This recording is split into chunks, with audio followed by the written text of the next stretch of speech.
sveiciens Kiwi Real Estate podkastā Zaļš. Šis ir jūsu labākais nekustamo īpašumu draugs audio formātā. Tāds riktīgs pensionāri pieteikums sanāca, bet viesi gan mums ir enerģiski un interesanti, un tēma ir ļoti, ļoti noderīga. Attiecīgi šodien mēs parunāsim par to, kas tad ir tās papildus izmaksas, ar ko jārēķinās, ja tu pērc nekustamo īpašumu, jo nepietiek vien ar to, ka tu sakrāji naudiņu un tev pietiek tai summai, par ko jūs vienojaties. Un numur 2, ja nu ir pārāk garlaicīgi un gribās arī sevi vairāk pamocīt un remontēt īpašumu un atjaunot, tad papļāpāsim arī par to, kā tad, ar ko jārēķinās un kāda ir šī pieredze. Kas dalīsies ar savām zināšanām un gudrībām. Pie mums šodien ir abi mani kolēģi, tā kā mums ir ļoti brīva atmosfēra. Par papildus izmaksām pērkot mums pastāstīs Evita. Evita Ažīta. Evita ir mūsu darījumu kuratore ar bagātīgu pieredzi nekustamā aģenta darbā. Un būtībā nav neviens nozīmīgs liels darījums mūsu birojā šobrīd, kas nenoris bez Evitas svētības un virsvadības. Paldies. Savukārt par atjaunošanu papļāpāsim ar Linardu, kurš 3 gadu laikā ir pārdevis 20 namīpašumus. Es pieļauju, daudzi pat nezināja, ka Rīgā tik daudz viņu vispār pārdodās. Un gan personīgā pieredze mājokli renovējot, gan pārskatīti neskaitāmi Excel ar to, kas tur sanāk un nesanāk, ja kaut ko renovē. Tas ir tas, ko Linards tiešām ir darījis vairāk kā praktiski visi. Tā kā, metamies iekšā. Paldies, Helmut. Jā, tā bija Linarda balss un Evita skan šādi. Labvakar, čau. Jā, pastāstiet, man liekas, tāds loģisks piemērs ir 100 000, tad pārītis, kuriem abiem ir aptuveni vidēji ienākumi valstī, var nopirkt kaut ko par 100 000. Tas ir 2 stabu dzīvoklis centrā, nekas šiks, bet nekas prasts, vai arī jau kaut kas galvenāks mikrorajonu sērija veida mājās, vai arī vecais jaunais projekts. Tas ļoti populārs segments, laikam, ko nopirkt. Un, ar ko tad ir jārēķinās? 100 000 ir tas mūsu atskaites punkts. Ņemot vērā, kad tiek plānots ņemt kredītu, tad, protams, visus vienmēr interesē pirmā iemaksa, tās apjoms. Un tādā ziņā arī no 100, protams, šobrīd ir diezgan viegli pierēķināt visu, bet tas ir vidēji, ņemsim kā piemēru, teiksim, kad ir 85% finansē banka, tad tas ir kādi 15 000 pirmā iemaksa. Kas, protams, nav viss, seko vēl papildus izmaksas, kas ir... Tie 15% ir tas tādam solīdam, sakarīgam īpašumam, es pieļauju, ja ir kaut kas pavisam traks, tad var rēķināties, ka būs vairāk, ja tā vairs nav Rīga, tad varētu būt vairāk. Tas būtu tāds minimums, šobrīd tie 15%, kuri ir nepieciešami, jo tas 85% ir tāds šobrīd maksimums, ko finansē bankas. Ja vien tie nav pavisam kaut kādi jauni projekti un tam līdzīgi, bet tur varbūt arī jau pa 100 000, grūti kaut ko atrast. Studio pagrab telpa. Apmēram, jā. Ok, labi. Tātad, tā pirmā iemaksa šajā gadījumā, ja mēs ņemam to aprēķinu par 85% bankas finansējumu, tad būtu 15 000, bet, protams, lai vispār tiktu pie bankas finansējumi, ir jāaiziet pāris posmiem cauri. Noteikti kā minimums ir vajadzīgs vērtējums, kas vidēji šobrīd uz dzīvokļiem ir 200–230 eiro. To parasti maksā tieši pircējs, vai ne? Jā, šīs būtu būtībā, kas tiks uzskaitīts, arī būtībā būs visas pircēja izmaksas. Jo kredītu ņem viņš, iegādājas tātad šo īpašumu viņš būtībā, tas arī visas izmaksas, kas tiks minētas, ir, ja netiek citādāk panākta vienošanās ar pārdevēju, tad būtībā pircējs sadz visas šīs izmaksas. Tātad, un pēc vērtējuma jau iegūšanas, jau tad klients iet uz banku, vai pirms, bet būtībā pēc tam jau konkrēti var izskatīt šīs klienta iespējas banka, un arī pa kredīta izskatīšanu un izsniegšanu tiek ņemta komisijas maksa bankās, kas vidēji atšķirās, bet ir līdz pat kaut kādiem 0,5% no kredīta summas. Kas ir visai daudz. Kas ir visai daudz, jā, kas šajā gadījumā būtu apmēram kaut kur no 300 līdz 420 eiro. Attiecīgi tā ir summa no tā kredīta apjoma, nevis no darījuma summas. Jā, nevis no 100 tūkstošiem, bet šajā gadījumā no 85 tūkstošiem, ja mēs ņemam tādu piemēru. Un tad, protams, arī diezgan bieži bankas kā uzstādījumu nosaka darījumu kontu, ko izmanto darījumā, kas arī attiecīgi ir vai 0,4% no summas, vai retos gadījumos ir kaut kādas akciju ietvaros 50 eiro varbūt, bet būtībā tas ir 0,4% no darījuma summas, pat visas vai tikai tās kredīti. Tas atkarīgs, kuru summu tiek ieskaitīta tajā darījuma kontā. Jā, 0,4 diezgan liela summa. Tas vidēji arī varētu būt ap 300 kaut kur eiro. Tas reiz gribētu uzjautāt Linardam, kā notiek, ja ar darījumu kontu iegādājas 1 miljonu vērtu namīpašumu, tā summa arī šajā kategorijā ir tāda pati, vai tad jau sākās diskusijas, jo tā likme pie miljona, tas jau ir pavisam sāpīgi. Tas ir tas standarts 0,4%, ko visas bankas pasaka kā noklusējumu, un tajā mirklī, kad mēs runājam par lielākiem īpašumiem, tad jāsaka, ka diezgan daudz lielos īpašumus pērk bez banku finansējuma, līdz ar to šis jautājums vienkārši atkrīt. Otra lieta ir šīs speciālās attiecības vai biznesa klienti, VIP klienti, kurus attiecīgi bankas uztver savādāk un neprasa šo te standartu likmi, bet piemēram kaut kādas īpašas nosacījumus un izējot no attiecībām ar banku, plus kāda ir pati banka, vai tās ir Skandināvu bankas, vai tās ir mazās specializētās bankas, ir šīs te speciālās vienošanās, kur bieži vien nevis procentu, bet fiksēta summa par šo te pakalpojumu. Okay. Tā kā sliktākajā gadījumā ir 0,4%, bet ar bankām var runāt. Un arī no klienta status un profilu tas viss. Varētu mainīties. Jā, šobrīd mūsu profils ir 100 000 parasts mirstīgais. Kas tur ir tālāk? Tālāk, protams, tad ir notāra izmaksas, bez kurām pilnīgi noteikti arī nevar iztikt.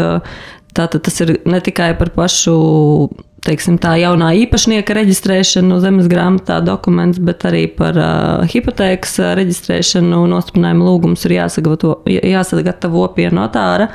Un katrs no viņiem ir vidēji arī ap 100–120 eiro, bet tas arī ir atkarīgs no tā, cik daudz, teiksim, paraksti ir iesaistīti šajā ziņā, jo, ja ņem kredītu, piemēram, laulāts pāris, kā tu arī minēji sākumā, vai vienkārši pāris, kas varbūt ir līdzaizņēmēji, tad ir nepieciešami abu viņu paraksti, ko notārs apliecina, kas jau, kā saka, kāpina izmaksas, tāpat, ja tur ir iesaistīts kāds pilnvarotās personas, un tā tālāk un tā joprojām. Vai pārdevējam varbūt ir kaut kāda laulātā piekrišana nepieciešama, tā kā tas ir tāds, droši vien tāds minimums, tas 100–120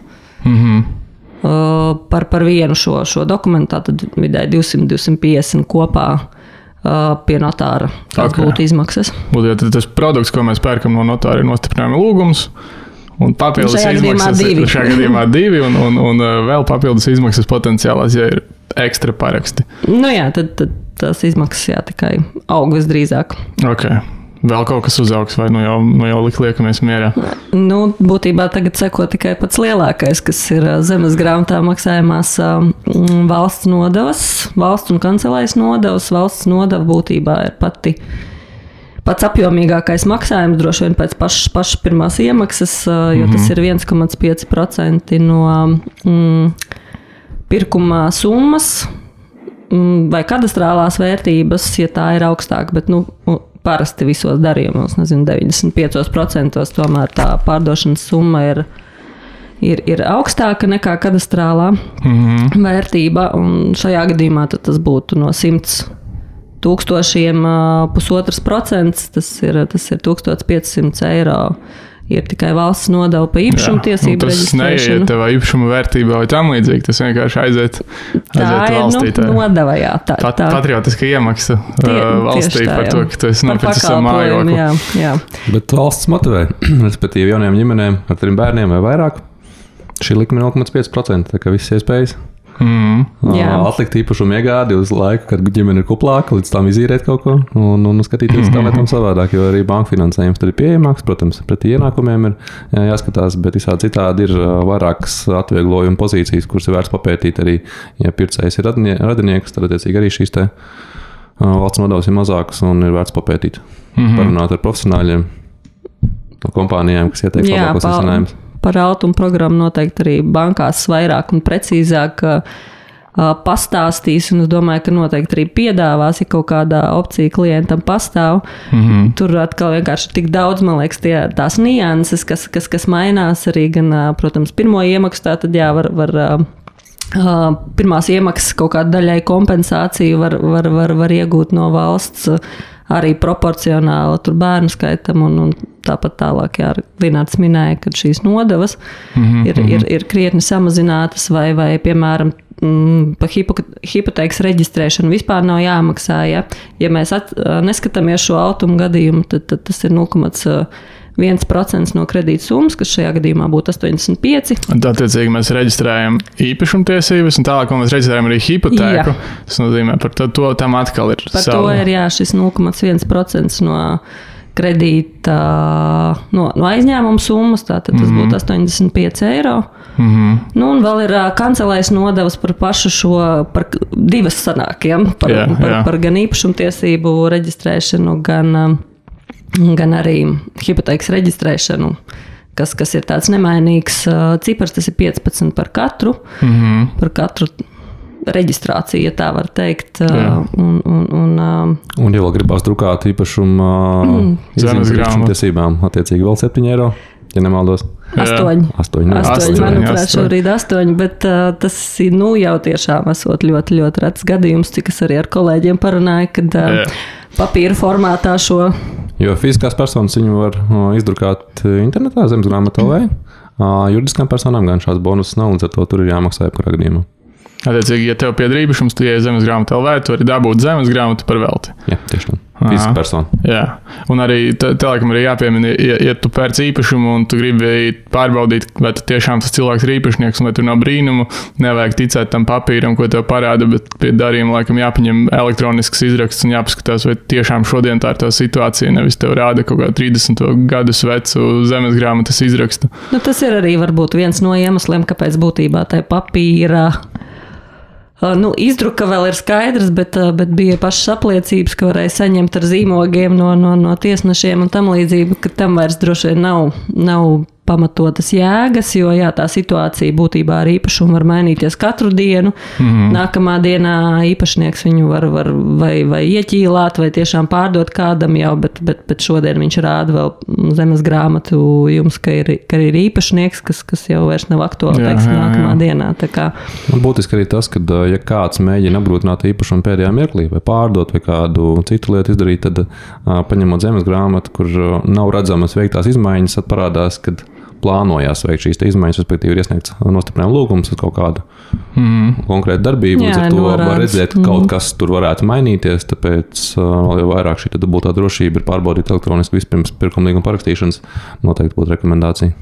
Jā, un, protams, kad gala punktā vai gala rezultātā to visu pārbauda arī notārs, tāpēc ir šis tāds pakalpojums tā kā obligāts, lai būtu droši gan pircējs, būtībā pircējs, pircēja tieši drošībai, un tāpēc arī varbūt tas ir viens no iemesliem, kāpēc pircējs arī sadz šīs izmaksas,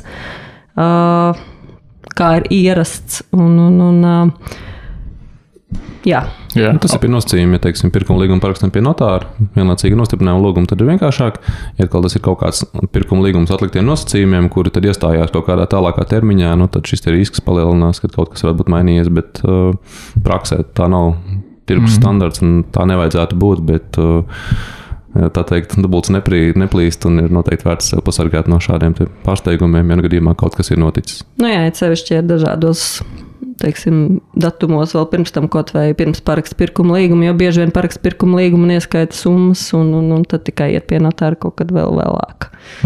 Tad droši palikt nedroši. Ir netīšām pazudusi. Par nostiprinājumu lūgumu runājot, tad šīs īpašuma tiesības jāpārreģistrē pietiekoši ātri, saulēcīgi. Ja mēs nokavējam 6 mēnešus, tad šis valsts nodevas maksājums tiek pareizināts ar koeficientu 1,5. Līdz ar to pie lielākiem darījumiem šis jautājums var būt aktuāls, līdzīgi arī ar zemēm. Pašam pieredze, kad zemes grāmata pasaka, ka būs jāpiemaksā lielā nodeva. Pie gadījuma, kad pirkuma līgums ir parakstīts sākotnēji par vienu lielu īpašumu, kurš tiks nākotnē sadalīts un izpārdots pabu uz zemes gabaliem.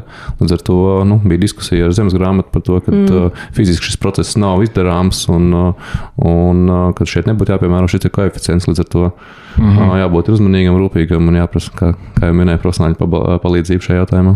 Tad uzreiz ir laikam jāpiemina, ja tu esi uzņēmējs un kaut ko plāno, šis bija zelta padoms, ja tu vienkārši pērc dzīvokli, tā kā nepārstresojos, šis bija pēcgadījums, par ko tikko Linards runāja. Jā, un šis būtībā tas 1,5 koeficients ir ieviests tikai tāpēc, ka vairāk, varbūt arī neatiecas uz tiem, kas ņem kredītus, bet kas vienkārši ir iegādājušies vai arī mantojuma veidā nav nokārtojuši un reģistrējuši savus īpašumtiesības zemes grāmatā, aktualizējuši, teiksim tā, to situāciju.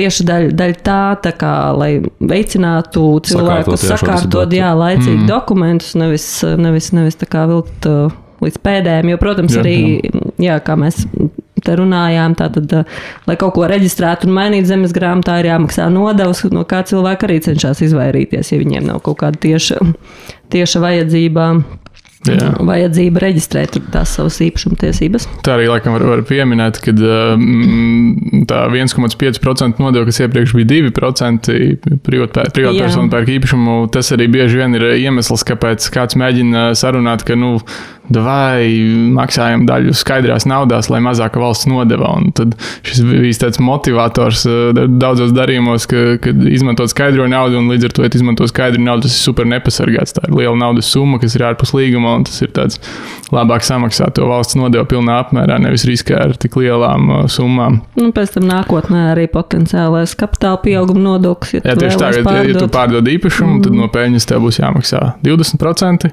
Visdrīzāk, un tad to skatīsies, peļņu rēķinās no tāpat, cik tu nopirki un cik tu pārdod, un ja tu nopirki ar kaut kādu nelegālo skaidro naudu un tikai daļiņu oficiāli, tad izstīsies, ka tu baigi daudz nopelni un tev būs milzīgs kapitāla pieauguma nodoklis. Tā kā skaidrās naudas darījumi nav atļauti, un viņi arī, tu esi ļoti nepasargāts, ja to dari. Jā, kāds tādā avantūrā iet, Tas ir daudz aktuāli, bet komercobjektiem vispār šāda praksa nav līdz ar to. Tas, man liekas, ir tādos lētākos bezkredīta dzīvojamajos īpašumos. Jā, ar kredītu noteikti tas nav īsti iespējams pat. Nedariet, tas nav tā vērts, jā. Labi, mēs te sākām interesanti runāt. Man liekas, tev jāturpina mūsu dzīve depresija ar tām visām izmaksām. Kas te tur īsti savilkās kopā? Man likās, ka man vajadzēs tikai pirmo iemaksu 15,000, ja es pērku 100,000 īpašumu, bet izklausās, ka tur būs stipri vairāk. Sanāk papildus tiem 15,000 vēl vidēji, plus mīnus, kā mēs te skatījāmies, kaut kādas pozīcijas var svārstīties, bet vidēji 2,600 vēl. Ok, ja tu pērc īpašumu par 100,000, rēķinies, ka kopā tas izmaksās 100,000 un vēl 2,600. Attiecīgi uz rokas tev būs vajadzīgi 15,000 plus. Jā, šie 17,600. Apaļosim kā. Droši vien apaļosim uz augšu, jo vēl viena būtiska lieta, kas ir īpaši renovētās ēkās vai īpašumos, ko pārdod juridiskās personas, respektīvi, piemēram, nama īpašums, kurš tiek atjaunots, izpārdots, un likums nosaka, ka īpašumtiesība maiņa iespējama tikai tad, ja pa visu gadu samaksāts nekustamā īpašuma nodoklis. Un, attiecīgi, bieži vien ir praksa tāda, ka pirkuma līgumos paredz proporcionālo daļu no neizmantotā gada nekustamā īpašuma nodokļa kompensēt pārdevējiem. Ja pārdevējs juridiska persona neviens nav bijis deklarēts dzīvoklī, tad šis nodoklis arī mēdz būt diezgan augsts, ar ko nerēķinās. Līdz ar to vēl viens maziņš punktiņš, pa ko ir vērts padomāt un palasīt pirkuma līgumu, kā arī paskatīties, kādi vispār šie nodokļi. Tas ir diezgan būtisks punkts, bet tas būtu tādā nosacīta standarta, ja mēs varam kaut ko standartizēt, un tas nav kāds varbūt namīpašums, bet no privātpersonas privātpersonai pirkt dzīvoklis, tad tā būtu tomēr nekustamā īpašuma nodokļa pozīcija un maksājums būtu droši vien praktiski vienīgais, kas ir uz pārdevēju. tāpēc es viņu tā kā neliku pie tādām kopējām kredītņēmēju izmaksām, iegādājoties īpašumu, bet, protams, variācijas ir dažādas, tāpat arī par notāru var vienoties dažādi, vai uz pusēm sedz, vai pārdevējs kaut kādu iemeslu dēļ sēdz, bet... Man šeit šodienas mērķis bija parādīt vai pastāstīt par šīm te nestandarta lietām, ar ko rēķināties, kur var, tā teikt, iekrist, vai par ko kāds nebija padomājis, tāpēc mūsu mērķis, man liekas, ir iepazīstināt klausītājs un skatītājs ar to mūsu pieredzi, kur mēs saskaramies, ko kāds nav padomājis, un pēc tam, kad pie tā nonāk, kad jāiet pie notāra, bet izrādās nav sarunāts, kurš par to maksās un sākās kaut kādi konflikti, tad bieži vien emocijas pārņem veselo saprātu un mēdz būt dažādi. Ja nav līgumā atrunāts kaut kas, tad tas noteikti varētu būt tāds pārsteigums uz vietas pie notāra, jo notārs, protams, to arī pārbauda, vai ir nomaksāts šis nekustamā īpašuma nodoklis, un tad parasti tiek parādīta kvīts, kad reku tik un tik vēl nav nomaksāts. Jā. Tad var iestāties panika, ja par to tiešām nav bijis runāts, kurš to sedz un kāpēc.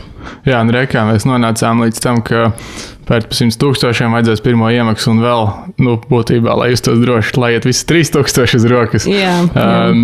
Daudziem patīk pirkt arī remontējumus īpašumus. Nav noslēpums, ka Rīgas centrā bieži parādās piedāvājumi, kad atjauno namu fasādi, nomaina trubas un vadus, bet interjers paliek uz pašu pircēju. Šeit, protams, arī viena lieta, ko jāņem vērā, ja tu pērc tādu īpašumu, tu viņu remontēsi gandrīz gadu, un to gandrīz gadu tu turpinās, tu maksāsi komunālos un tu maksāsi savu hipotēkas maksājumu, kas aizies, pa tukšo būtībā, nevis tavai dzīvošanai. To vienkārši nevajag aizmirst, bet tas ir sīkums, jo visa jaudīgā saruna noteikti sākas pie tā, ko tad nozīmē remontēt pašam dzīvokli no nulles, un Linards pastāsti, ko tas nozīmē.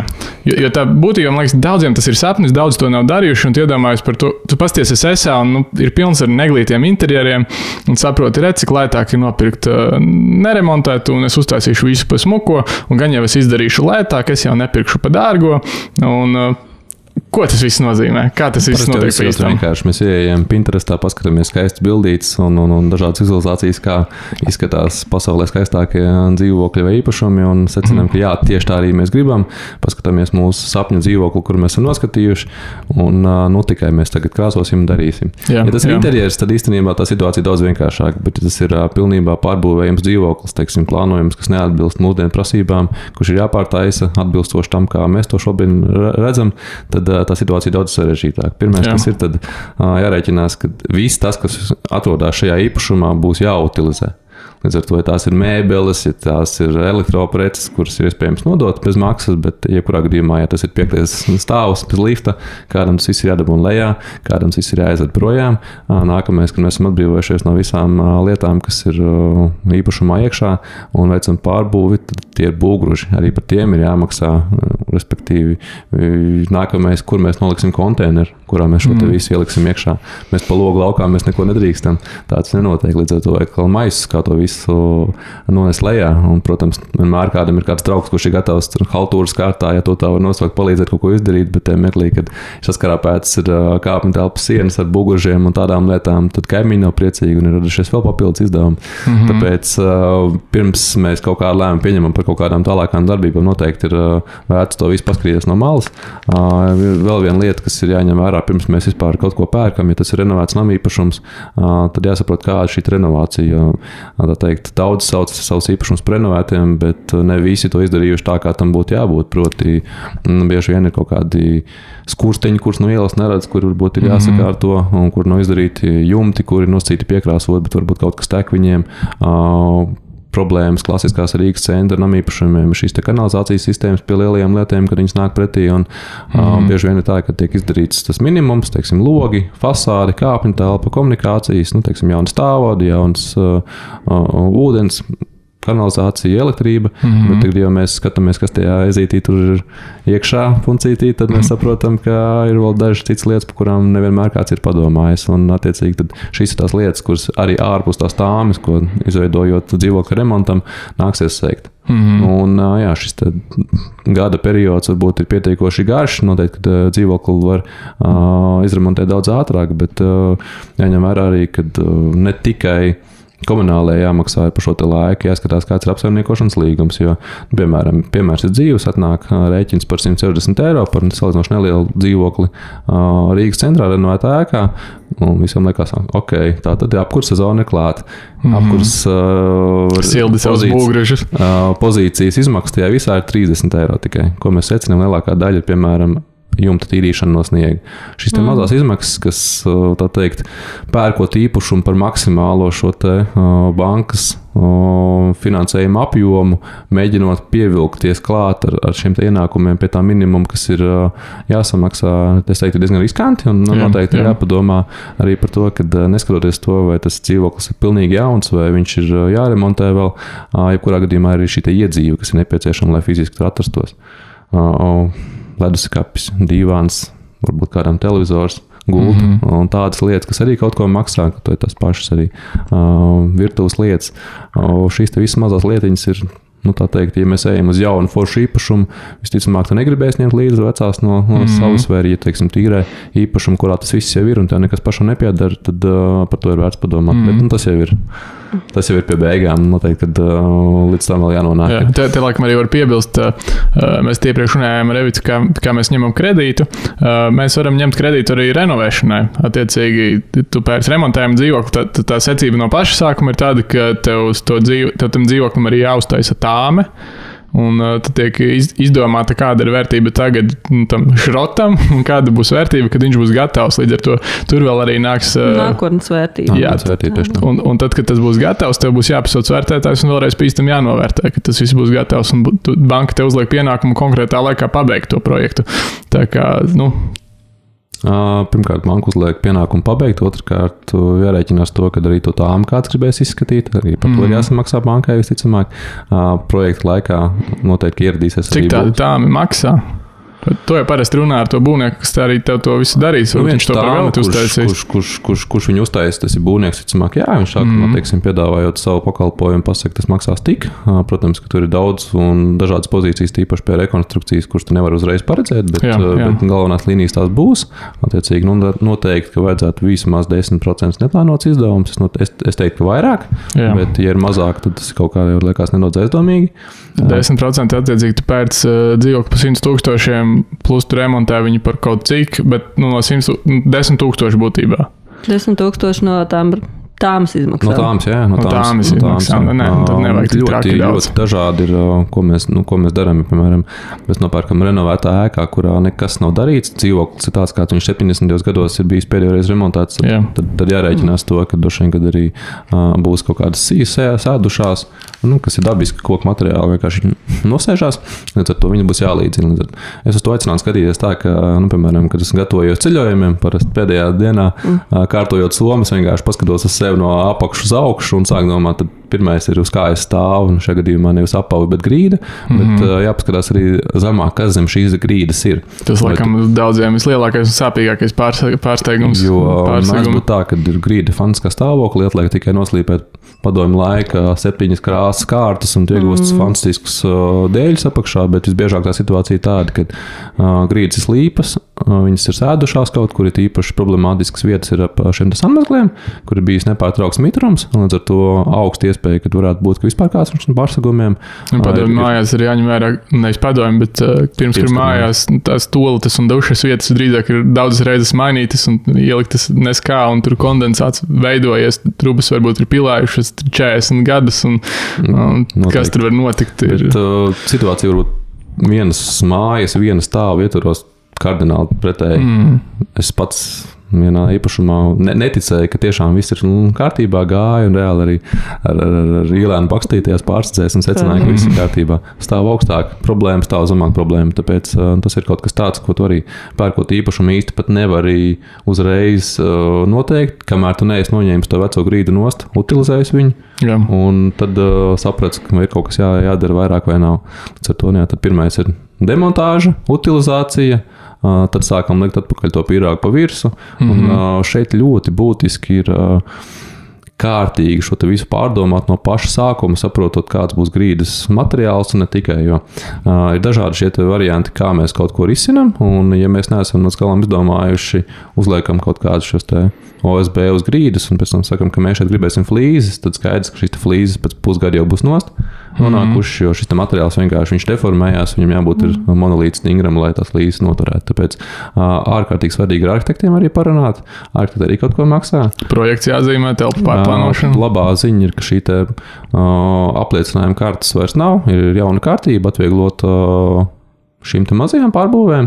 To mēs saucam par paziņojumu par būvniecību, kurā gadījumā būvspeciālists arhitekts šo te dokumentu sagatavo, plānojumu, kāds izskatīsies, kāda risinājuma tiks ieviesti. Izejot no tā, šis te dokuments tiek iesniegts un faktiski uzreiz arī būvvalde. Cik maksā? Es teiktu, ka jārēķinās aptuveni 500 eiro. Varbūt kaut kad mazāk, varbūt kaut kur vairāk. Ja, teiksim, attīstītāji piedāvā, piemēram, tie paši arhitekti, kas ir zīmējuši visu māju kopā, kuriem šie izējas dati jau ir, viņi ir gatavi arī lētāk palīdzēt, kaut kā, teiksim, 350, bet droši vien, ka 500, 700 varētu būt tās, ar ko jārēķinās. Tas ir tīri arhitekta darbs par plānojumu. Nerunājot par interjeru dizainu, kas jau ir kaut kas cits.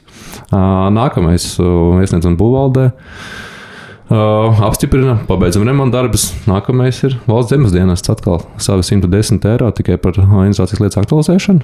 Tas bija novembra maksājums par vienu dzīvokli, līdz ar to atkal, ja mēs neesam ar to rēķinājušies, tad kaut kāds papildus izmaksas var būt. Paralēli visu celtniecības laikā jābūt īpašam apdrošinātam. Pirmkārt, to prasa banka. Otrkārt, ne tikai nekustamo apdrošināšana, bet arī celtniecības darbi ir apdrošināmi. Līdz ar to vēl papildus mazā pozīcija, kas būvnieku tāmē jau nebūs, jo tas jau ir pienākums šim te pašam īpašniekam to nodarboties. Lūk, un tad, kad mēs teikam tam visam pāri, tad mēs secinām, ka arhitekts ir sazīmējis, izskatās skaisti un forši. Mēs visu uztaisam, aizējam uz veikalu, gribam pasūtīt gultu un secinām, ka mums nepietiek vieta, vai mums vajadzēja nedaudz kaut ko tālāk nobīdīt, vai mums pietrūks 10 centimetri kaut kādai kumodai. Sākam visu no jauna. Līdz ar to tad šīs izmaksas aiziet kosmosā, ja ir kaut kas jāpārtaisa, tāpēc es aicinātu ne tikai ar arhitektu, bet jau arī interjeru dizaineru vai arī mēs jau te arhitekti iesaistam nevis kā projektētāji, bet kā dokumentu saskaņotāji mūsu iepriekšējā sarunā. Tā kā noder arī, ja kāds paprojektē ar smadzenes, nevis vienkārši sagatavot to dokumentu. Jo tie plānā bieži vien izskatās ļoti vienkārši. Forši tur divāniņš nolikts, vieta galdiņam ir, bet tie mirklī, ka tu pats saproti tur, kā tur atrasties un kā to visu izvietot. Ikā nav tāda dīvāna. Jā, tad ir pāris centimetri pa labi, pa kreisi, un principā būtība var mainīties. Un tāpat arī virtuves izvietojums, un atceramies, ka visas durvis, kas varās, viņas kaut kur varās, viņām vajadzīga ir vieta. Piemēram, puiši saliek virtuvi un secina, ka nevar attaisīt leduskapī, jo viņš atdarās pret palodzi. Projektā izskatījās labi, viss bija forši. Šis nav pieņēmums, šī ir reāla pieredze. Šī ir reāla pieredze, tā kā par visu padomāt, nevis tikai tā, kā tagad izskatās, bet reāli, kā es tur atradīšos, kā es tur būšu, vai tas būs īrnieks, vai tam viņam būs ērti, kurā vietā ir rozets, kurā vietā ir slēdži, lai nebūtu kaut kāds, teiksim, apstūri, kaut kāds rozetīts, kur pēc tam skrāpē sienas, un par visu padomāt tā, lai pēc tam nekas vairs nav jāpārtais. Un tas īstenībā ir diezgan sarežģīti, bet ja to neizdara, tad pēc tam ir daudz grūtāk un dārgāk šīs sekas novērst. Jā, un man tāda, redzot, šobrīd daudz remontē, man vismaz tā pašam šķiet, un man liekas arī tā ļoti svarīga lieta ir tas, kas tev tos būvdarbus vada, jo man arī patīk skatīties, senāk patika tāds, neesmu skatījies, kādu laiku bija tāds šovs Grand Designs, kur Briti cēla sev mājas, scenārijs gandrīz vienmēr viens un tas pats, sasapņojušies, visu izdarīsim lēti, neņemsim būvdarbu vadītāju, ietaupīsim, pēc tam tur visi mokās, pārmaksā, velta pārāk daudz laika tam visam, ģimenes gandrīz izšķirās, un gandrīz visi mēģināja paši tik galā ar būvniecību. Man liekas, tā ir tā arī izmaksa, man liekas, liela svētība, ja tu atrodi normālu būvdarbu vadītāju, jo pašam īpaši pirmoreiz ejot, tu pat neiedomājies tās lietas, ko tev vajadzēs, kā tu neesi bez jebkādas pieredzes sapratīs, kurā brīdī elektriķim jānāk, kurā flīzētājam, kurā brīdī pieslēdzās kaut kāds santehniķis. Laikam tāds lādzīgs būvdarbu vadītājs baigais zelts, vai ne? Parasti ir tā, ka tev piedāvā, teiksim, būvniecības firma, kas ir gatava no A līdz Z visu izdarīt, bet jārēķinās, ja tas uzņēmums salīdzinoši neliels, nosauksim to par brigādi celtnieku, kas ir ieradusies kaut ko darīt, tad jārēķinās, kad kas dar visam, nedara nekam, proti, droši vien, ka viņi visu izdarīs, visticamāk viņi neizdarīs visātrāk, jo pārslēgties no špaktelēšanas uz flīzēšanu un tajā pašā laikā vēl vilkt elektrību, tas ir kaut kas pilnīgi cits. Viņi nebūs profesionāli uz to, tā teikt, gatavojušies. Un tā ir tā vienkāršā sadaļa, ka tu paņem kā vienu būvnieku, kas tev visu dara no A līdz Z, bet jāņem vērā, ka tas varētu būt gan dārgāk, gan ilgāk, bet, ja mēs skatāmies uz piemēram, 10 dažādām brigādēm, kas nodarbojas, viena santehniķi, viena ir elektriķi, viena ir špaktelētāji, grīda, licēji un tam līdzīgi, tad gan bez šī te būvuzrauga vai būvdarba vadītāja nekādīgi neiztikt, un tur šis mikromanagements, lai tā teikt saplānot, kurš kurā mirklī nāks, kaut kādā aizkavēšanās gadījumā, kas notiek, jo mēs dzīvojam tādā klimatā, kā mēs dzīvojam, ja īpaši tas ir renovējums namīpašums, kurā, piemēram, viss sienas tiek izņemts laukā un radiatoru nav, tad ir arī tehnoloģiski, ārā ir mīnus, nav iespējams normāli šo darbu veikt. Kaut kas žūst ilgāk, kaut kas aizkavējās, tāpēc šī plānošana ir ārkārtīgi svarīga jau pašā sākumā. Un, ja mēs turpinām, tad šīs mazās lietas, ar ko jārēķinās arī, piemēram, sienas varbūt vairāk varianti. Viens ir vienkārši reģips, otrs ir dubultais reģips, trešais variants, ja mēs pieliekam kādu šo te OSB plāksni un reģips pa virsu, ar domu, ka nākotnē mums vajadzēs kaut ko piestiprināt, tad mums vismaz ir nosacīts stingrs pamats aiz reģipša. Un šeit arī izcinājumi ir tādi, kad pērkot īpašumu, mēs bieži vien nezinām, kas tās sienas ir. Un, kā saka, tautas valodā ir 3 veidi, kā īpašums atjaunot. Viens ir priekš sevis, viens ir izīrēšanai, viens ir pārdošanai. Pārdošanai man vispār pašam nepatīk šis risinājums, bet varbūt īsi atskatoties to, ka priekš sevis, protams, mēs varam izvēlēties labu koka parketu, varbūt pat ne ozolu, bet kādu vienkāršāku risinājumu, jo mēs zinām, ka mēs paši pa viņu staigāsim, ja kaut kas nopelēs, mēs saslaucīsim, ja kaut kas būs nokritis, mēs neiesim pāri un nerīvēsim to visu. Atkal, ja tas ir īrnieks, tad šeit risinājumi ir jālieto tādi, kas... Viss ir mazgājums ar šļūteni. Viss ir mazgājums, ātri atjaunojams, jo pat veicot visskrupulozāko priekšizpēti un viedoklis par cilvēkiem var būt ļoti labs, bet mēs zinām, pēc pusgada vai pēc pusotra gada stabili īrnieki, viņš izdomāja, ka viņam vajag kaķīt, piemēram, kurš izrādās nav tik mīlīgs, kā sākumā likās, un kaut kas tiek saskrāpēts, tāpēc... Es tikko biju vienā dzīvoklī, kur nebija arī kaķīši, un pa 1,5 gadu tas dzīvoklis izstās 10 gadus vecs, un tā kā... Un pašam pieredze ir, kad... Pusotra gada laikā nomainās 4 īrnieki, un tās bildes, kuras tik sākotnēji izmantotas kā dzīvoklis pēc remonta, ir diametrāli pretējas tam, ko es redzu dzīvē. Un 4 īrnieki, 4 reizes nomainījušies, atnāca cits īrnieks, kurš jau ir 5 gadus, un viss ir labi, un viss ir forši, tāpēc gadās visādi. Bet jā, šis izīrēšanas jautājums ir vienmēr tāds, kad kādas grīdas likt arī, vai mēs liekam vinila grīdu, vai mēs liekam tomēr laminātu, vai mēs liekam flīzes, kas būtu ļoti optimāls risinājums pie ieejas dzīvoklī, bet tajā pašā laikā atkal tad jāsaprot, ko mēs esam uzlikuši apakšā, vai tur varēs tās flīzes, vai viņas neplīsīs nost, vai nebūs plaisas, jo šis te padomāšanas uz priekšu jautājums bieži vien ir tāds, ka tev ir dzīvoklis, tu redz, tev nāk komunālē, tev nāk celtnieki, ātrāk, tikai dari. Īstenībā vajadzētu pat otrādāk sākt jau to, ka bez mazliet kāds mebeli šeit atradīsies, kur viņi stāvēs, kā mēs viņus noliekam, uztaisim optimālo plānojumu, padomājam, kur tad būs tā puse, kurā spīdēs saule, kur būs ielas troksnis, ja mēs veidināšanu taisīsim, un kā to visu izvietot tā, lai ir maksimāli ērti un efektīvi. Okay. Un kā tad ir izmaksā? Mūsu šodienas tēma ir skaidrs, ka ir komplekss un sarežģīts process, un viss visdrīzāk būs daudz grūtāk, kā tu sākumā iedomājies. Bet, maksā 1500 eiro kvadrātmetrā dzīvoklis bez renovācijas, un tur ir jādara viss, un iespējams drusciņi jāpieskarās pārsegumam. Un cik beigās kvadrātmetru sanāk tās būvniecības izmaksas pirms mēbelēm? Ļoti svarīgi ir saprast, cik liels dzīvoklis, jo tas ir plašs, liels, kur, teiksim, 1 centimetrs. 45 kvadrātmetru, 2 stabnieks, tāds kompakts, saprātīgs. Es teiktu, ka 550-600 eiro kvadrātmetrā, ja kāds piedāvā kaut ko lētāku, tad jautājums uz kā fona vai uz kaut kādas superefektivitātes, kurai es varbūt īsti neticētu. Mēs runājam tiešām par labu dzīvokli, kurā ir viss ir saprotami, kur nav tā, ka ir pats lētākais, viss izmantots, kur tiešām kāds ir padomājis par to, ka tai sienai jābūt gludai, nevis tikai izskatīties gludai un tam līdzīgi. Man nedaudz biedē, ka bankas akceptē tāmas, kas ir 400 eiro kvadrātmetrā, teiksim, sākot tos darbus, mēs saprotam, ka tas vienkārši tas cipars varbūt pat maldina pircējus, sakot, ka par šādu summu dzīvoklis tiks savests kārtībā, bet mirklī, kad mēs saprotam faktiskās izmaksas aug, tad mēs varam nonākt situācijā, kad faktiski vienkārši nepietiek resursi, lai šo dzīvokli pabeigtu. Tā gan ir ļoti slikta situācija. Šī sanāk tāda vērtējumu summu, piemēram, ir grūti piemānīt. Vērtētājs parasti vērtē skrupulozi un diezgan maz, un tā situācija standarta ir, ka vērtētājs grib iedot pārāk maz, un tu cīnies, lai tā summa ir gan augsta, ka tu pērc dzīvokli. Jā. Tā tu banku točnu nepiemānīsi, bet banku var piemānīt ar tāmi, bet tas tev pašam ļoti iešauj kājā, ja tu to dari.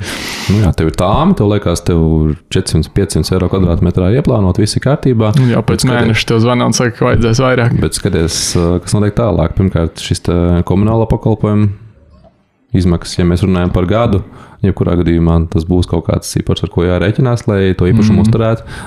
Nākamais ir mēbeles. Virtuves varbūt tur sākot ar šausmīgi lētām un šausmīgi briesmīgām un šausmīgām virtuvēm līdz pat 10 000, kas ir prēmijuma risinājumi. Otrgalēji. Līdz ar to arī, pielāgojamies īpašumam, jā. Netaisam prēmiju parastā dzīvoklī un dārgā dzīvoklī neliekam lētāko. 3-4 tūkstoši virtuves mēbeles jārēķina, plus tad attiecīgi klāt vēl nāk tehnika visu. Tad tā virtuve tāpatās ir savi 5-6 tūkstoši, kas visbiežāk arī pērkot, jaunu dzīvokli, ļoti reti, kad tiek piedāvāt jau dzīvokļi ar virtuvēm. Jā. Un bieži vien, ir akcijas, kad lūdzu izveido savu sapņu virtuvi 5000 vērtībā, tas ir iekļauts iekšā cenā, kas ir forši, bet, pērkot savu pirmo īpašumu, neparēķināt, kāda vēl būs šie papildu izdevumi bez visām komisijām, maksām un vispārējā, tikai lai sāktu dzīvot, arī ir tā teikt, ir daudz mazo jauno projektu dzīvoklīšu, kur ir virtuves vietā ir kaut kāda improvizētā sistēma, jo mēs tikko šausminājāmies par Evitas piemēru vai īstenībā daudz vairāk naudiņas vajag, bet virtuve ir vēl kaut kāda 5000, ja tu gribi kaut ko saprātīgu un ilgākam laikam ielikt maziņam dzīvoklītim, līdz ar to, jā. Otrs arī šī celtniecības persona, ja uzņēmuma pieejamība. Ja mēs trapamies kaut kādā nesezonā, viņi ir pieejami, viņi sezonā vasarā, tad visbiežāk viņi būs aizņemti, līdz ar to var nākties pārmaksāt kādam, lai tikai viņi nāk kaut ko darīt, un arī bieži vien tā kvalitāte cieši, tāpēc ja nav, pilnīga skaidrība par to, ar ko nodarboties, tad varbūt labāk uzreiz nopirkt dārgāk, jo, pieredze rāda, kad uztaisot pašam visu, mēdz būt tomēr tas viss izcinājums dārgāks, ja apmierinoši tas, ko dabūt jau gatavu, varbūt ir vērts arī uz to skatīties. Visdrīzāk, ja tu remontē, tad tas ir tiem īpašumiem ilgtermiņam. Piemēram, kaut vai 6, 7, 8 mēneši, jebkurā gadījumā tev vēl kaut kur jādzīvo. Ja tas ir īrēts īpašums, tad atkal, cik maksā 2 stāv dzīvoklis centrā, pareizinām to ar 5-6 mēneši, plus vēl paliekam komunālos abos īpašumos. Īstenībā nemaz tik sāli nekas nesanāk, jo vēl jau arī kredīts jāmaksā. Un arī procenti jāmaksā par šo īpašumu. Un tā mirkļi, kad mēs sākam, un arī procenti par remonta naudu, kur vēl tiek iedot tikai, un arī tev viņi vēl nav izmantot, bet rezervēt arī dažreiz bankas prasa jau šo 1% rezervācijas maksu par to, ka šī nauda nākotnē jau ir norezervēta. Tāpēc ļoti, ļoti jābūt uzmanīgam ar šo. Un, tā tirgus prakse gan no attīstītāja puses, gan arī no šiem kolēģiem, kas ar dzīvuma fondu strādā, mēs secinām, ka agrāk tādus remontējumu dzīvoklīšus tomēr skatījās vairāk, tad jau mēs skatāmies uz to, ka cilvēki nelabprāt pērk šādus remontējumu dzīvoklīšus. Līdz ar to attīstītājiem ir lielāks spiediens piedāvāt gatavus produktus, tāpēc ir šie demo dzīvokļi, jau var celtnieku tām pretī, kāds izskatīsies, un vairāk attīstītāji uzreiz jau piedāvā gatavus risinājumus. Summa X izskatīsies šādi, tāds variants flīzēm, tāds grīdai, tāds sienām, un mēs jau teikam pie kaut kāda risinājuma. Tas vēl būtu vienkāršāk, bet pašam no nulles iet visu darīt, tas var sanākt dārgi un ilgi. Ok, un tad tā, rezumējot, kam jūs ieteiktu un kādos gadījumos jūs ieteiktu iet šim visam cauri, kad tu pats remontē dzīvokli un renovē, jo, lai gan tas ir grūti, beigās jau visiem acis spīd, un cik esmu redzējis cilvēkus, kas ir izremontējuši, viņi parasti diezgan lepni ar tiem īpašumiem, bet parasti tam nāk līdz arī sāpīgi stāsti, un kam jūs ieteiktu, kuros gadījumos labāk pērc gatavu, kuros gadījumos ir vērts investēties un gan sevi, gan nervus un veidot to jaunu apdari? Kad tu pirkt gatavu? Pati sev, piemēram. Es sev noteikti pirku gatavu, jā. Tas ir skaidrs, jo droši vien, nav ne pieredzes, varbūt arī kaut kādā ziņā nevēlme nodarboties ar tām remonta lietām, un plus vēl, protams, jārēķina vienmēr tas finansiālais aspekts ar kaut kādām X nezināmo, ko tu nekad nevar paredzēt, un arī apjomu un nianses. Tā kā es noteikti būtu pircējs uz gatavu. Tev laikam tāpat kā man patīk, viss ir visai paredzams un pārskatāms. Jā. Linar. Es droši vien skatītos nedaudz vairāk plašāk uz to visu, saprotot, pirmkārt, kāds ir īpašuma mērķis, respektīvi, ja es esmu jaunais pāris, kurš pat ir aprecējies un uzsācis savu kopdzīvi. Es droši vien, kad vienkārši paņemtu gatavu un priecātos par to, kā tas ir. Ja tā ir stabila ģimene, attiecīgi ir skaidri prognozējama tā vieta, kur es strādāšu, kur bērni ies skolā. Paliek nedaudz garlaicīgi. Tad gan es varētu arī padomāt par to remontu, jo, protams, ka nekad gatavs neuztaisīs tādu risinājumu, kā varbūt tev pašam gribēsies. Līdz ar to, ja tu redzi, ka īpašumā būs tiešām tur 5, 10, 20 gadi, tad gan ir vērts varbūt nedaudz iespringt un uztaisīt tieši tā, kā tu gribi, jo tie gatavi risinājumi visbiežāk kaut kādā ziņā viņi nebūs līdz galam pārdomāti, viņi varētu būt tādi, ka pietrūks tev šī viena rozetīte kaut kur vai tev nav pie palodzes ailē logi ielikt rozetīti, lai tu varētu šo Ziemassvētku gaismiņu kādu ielikt tiešā. Nekā laikā zvaigzne, jā. Jā, un nekā zvaigzne. Līdz ar to, jā, noteikti saprast, kāds ir tas izmantošanas mērķis, jo tas ir, piemēram, tu esi students un tev vajag vienkārši palikt pilnīgi ok, nopērts gatavu, kā tas ir un mierīgi dzīvo un ne par ko nedomā. Bet, ja mēs aizējam uz kaut kādām, teiksim, īpašumiem, kas jau ir dārgāki, prestižāki, tad es bieži vien arī redzu gatavos produktus, kur attīstītāji paši ielikuši, teiksim, tur labi uzvalkoka grīda un tā, un vienkārši pats lētākais depopots, kas uzreiz vienkārši, ir nepieciešams, lai nodotu eksploatācijā, tāpēc viņi paši vienkāršāko ielikuši, bet tie pašā laikā muļķīgi, jo tu nocīt samaksā par to podu, kur tu vienkārši izmetīs ārā, jo tu viņu neatstās. Jā. Laikam vēl tas, ko es varu piemetināt, skatoties, es esmu tagad diezgan daudz dzīvokļus tādos pusremonta stadijās. Tur laikam ir iespējas, ja tev ir lieka nauda, un acīm redzot, cilvēks ir sacerējies, cilvēkam nav izdevies, un iespējams var izcelt saldu darījumu.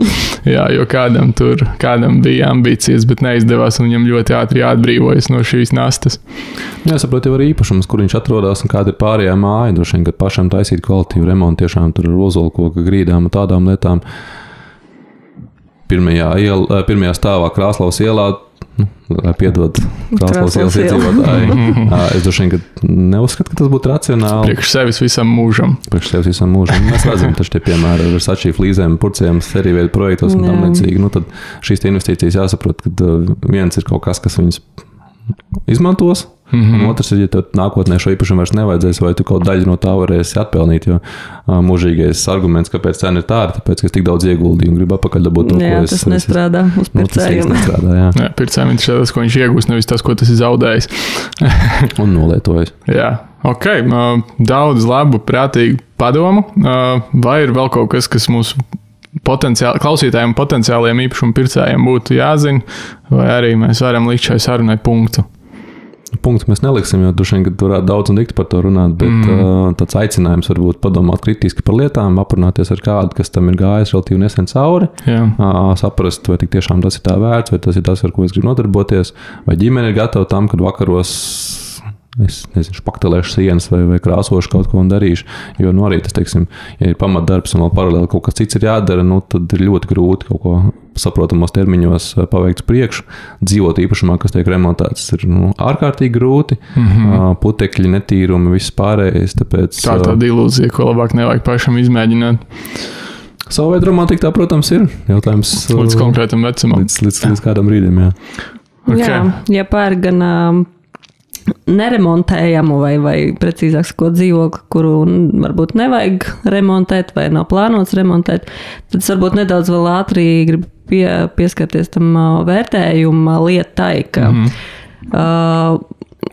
pie atšķirības vērtējuma, ja vērtējums ir zemāks, tad jebkurā gadījumā, protams, arī var iegādāties, ja tikai jārēķinās tad ar to starpību, kad klientam ir, pircējam ir jāsadz pašam šī starpība. Tā kā, ja pat vērtētājs novērtē uz 90,000, 100,000 plānoto īpašumu, tad, protams, tāpat var iegādāties, tikai jāņem vērā, kad pieaug šī pirmā iemaksa, tad vēl plus 10, kas 10,000, kas varbūt nebija plānots. jo banka finansēs tikai no 90,000. Jā, šis ir svarīgs punkts, un tas ir tas, kāpēc visi cīnās par to, lai vērtējums ir gana liels. Jā. Ok, es laikam vēl šim visam piebildīšu, ka piesakojiet mūsu podkastam visos kanālos, visvairāk Spotify. Mēs centīsimies ik pa laikam jums kaut ko gudru un saprātīgu un dzīvē noderīgu pastāstīt un nekādām liekām reklāmām neuzplīties.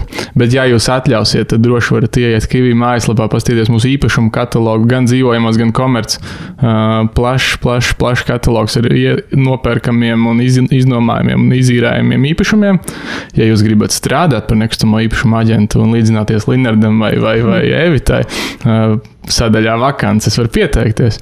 Ja jūs gribat pārdot īpašumu, sadaļā piedāvāt savu īpašumu, jūs varat uzrakstīt, kāda jums ir problēma, kāds no mums pāris dienu laikā ar jums sazināsies un nav obligāti jāizmanto mūsu pakalpojumi, bet pie bezmaksas konsultācijas jūs tiksiet noteikti. Sekojam tam, kas notiek pasaulē, kas notiek īpašumos, sekojam sludinājumiem un tiekamies nākamreiz. Čau! Paldies! Čau!